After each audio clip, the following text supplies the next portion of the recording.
Realme Buds Q with touch controls, 20-hour battery life launched at 129 yuan. Realme Buds Air Neo is not the only pair of affordable truly wireless earbuds launched by the Chinese giant today. The company also took the wraps off the Realme Buds Q, alongside the Realme X50 Pro Player Edition, in its home country. It's a pair of entry-level TWS earbuds that will rival the Redmi AirDots, which are also available at the same price segment. Realme Buds Q, specs and features. One look at the Realme Buds Q is enough to see that it resembles a tiny pebble. That's exactly the inspiration, as revealed by French designer José Levy, behind the design of these earbuds. Both the earbuds and the charging case have no straight lines.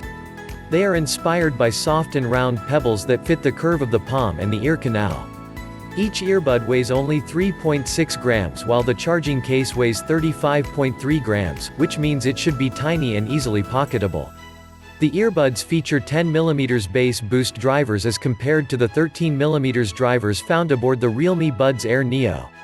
The Realme Buds Q, however, do support the super low latency mode, brings wireless latency down to 119 milliseconds, and touch controls. Realme Buds Q has an IPX4 certification. This means the earbuds can easily survive splashes of water and can be used in the gym on the daily.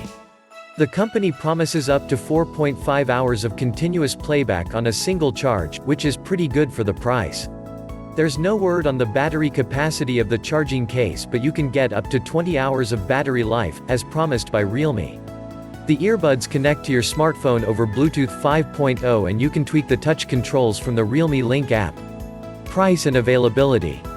Realme Buds Q will go on sale at an attractive price tag of 129 yuan, around Rs. 1,375 in China. It comes in 3 color variants: black, white, and yellow.